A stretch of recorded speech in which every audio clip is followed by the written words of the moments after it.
The first thing I think about when I wake up is myself. Instead of taking stock of, oh, where is he? How is he feeling? What's he doing today?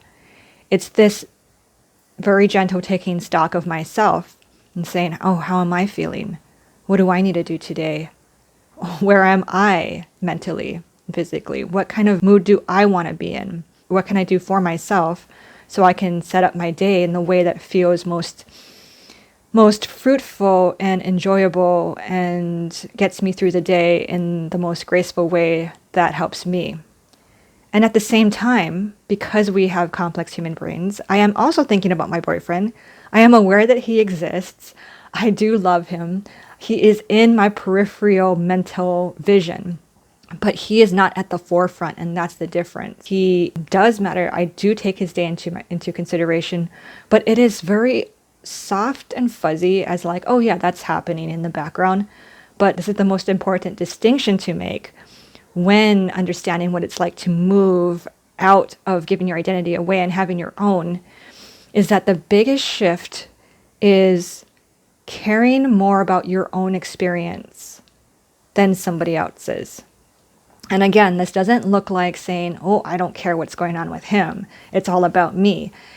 It's not about that. It is that I know that the way that I set up and go through my day and my ability to go through my day in the best mindset that is catering to me and knowing all the little things that help the way I'm feeling and helping my day run, that's just going to make me feel so much better and open and loving and understanding towards dealing with anything, with anybody else in my life, like my boyfriend, whom I love and I want to be in the best possible position for him. And I thought that in order to be the best possible position for somebody in the past was to always fixate on them and always be managing their emotions and always be just paying attention to what it is that they want and need. But when you're doing that, when I was doing that, I was turned into this easily annoyed, easily distracted, constantly preoccupied, easily jealous, easily angered person. And they weren't getting the best of me. I thought here I was bending over backwards, giving them my all, being the best girlfriend ever. Yet I was so not in myself. There was nobody home. It was just somebody who was completely just attached to somebody else. So yes, I am doing this out of consideration for somebody else, but it is also because I win too. If I feel really good about the way that I'm setting up my life and the choices I'm making and the way I'm treating myself, it just feels so much better for everything else in my life, not just him, right? Because I'm actually in the moment more. Something that I believed when I was deep in it was that if I didn't hold on so tight, if I wasn't managing all the time, if I wasn't fixating on trying to make sure everything was fine all the time, that the moment that I released one string of the reins, all of a sudden everything would just go to shit. And this is what our brains tell us when we think that we have to perform so hard and be different and check ourselves and make sure that we're performing at a high standard constantly at every second of the day and making sure that no one's upset with us, we're being approved of, we're doing the right thing. It sounds good. It sounds noble. It's not a very peaceful way to live. One thing that I had to do that was a huge step for me was to slowly loosen the reins and just be like, whatever happens, it's meant to happen. Because it made logical sense, even though in my heart I was like, no, you can't do this. It logically made sense that if he just ran off and ran away the moment that I stopped trying, do I really want him in my life if he doesn't love me the moment that I relax 1 second? Logically understood that. My heart didn't want to believe that. But I was like, look, this is me talking to myself. We've already gotten to the end of our rope.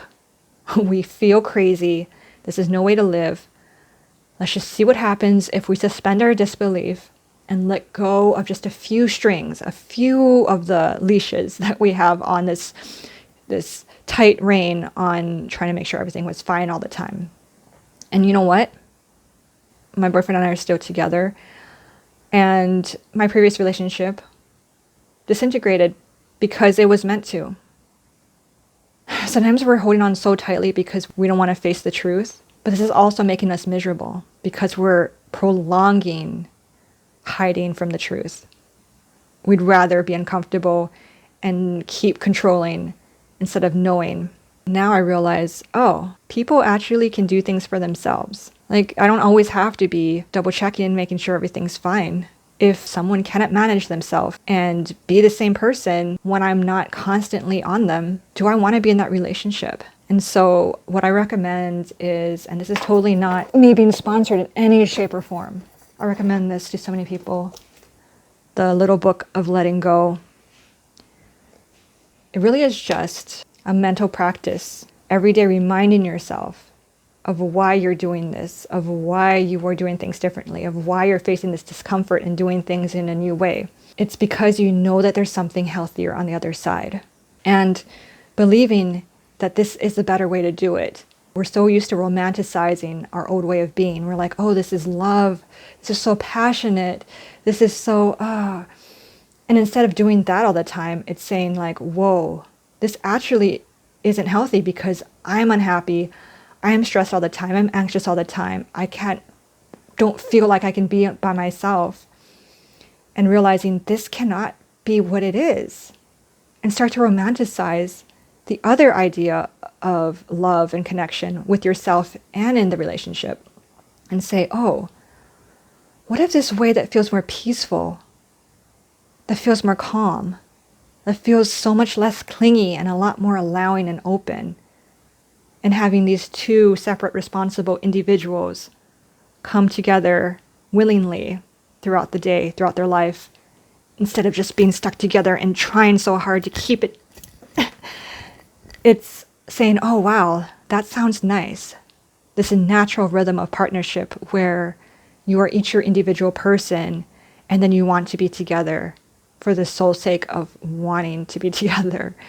I'm going to consciously remind myself to let go, to stop trying so hard, to allow things to happen and to just focus on me. It felt insane at first, but I started to pay attention to the little things that felt better in my life.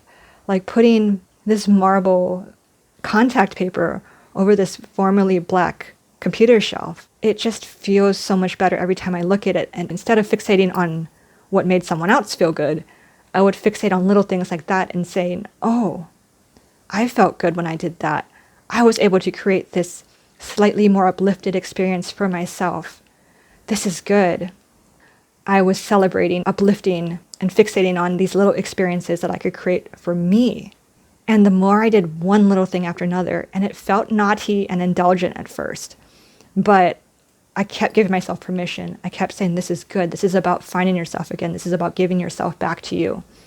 It's going to feel indulgent. It's going to feel like you're dropping the ball. It's going to feel like you're doing something a little too luxuriating. It's almost too much.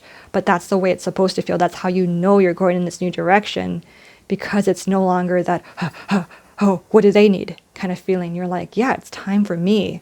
What do I want? What do I need? Okay, so what happens if there's something going on with him? He's not having a good time. If he's annoyed, if we're fighting or something. When that happens, I, again, am in a much more stable position to deal with it. Of course, I go through all the emotions. I'm like, oh no, right? I'm still fully human. But because I am so much more sturdy and in myself, I allow him to be himself. I allow him to be upset with whatever it is that's going on. And I don't feel thrown off course, oh my God, I have to go fix this right away. I'm like, well, this is a little inconvenient and uncomfortable, and I'll be okay. And this is the biggest thing. If anything had gone wrong in the past, I would be thrown off course so quickly. But now it's just like observing and saying, okay, this is going on with him. And he's a responsible adult, and he's able to work through his own stuff. And I don't have to do everything for him. It's not my job to go and make everything in his life better for him. I got to tend to my own emotions and make sure I'm good. And so that's the difference, is of course I still care. It's just that I am so much more taking care of myself as well, and giving him the space to have his own self, to have his own emotions, and that being okay.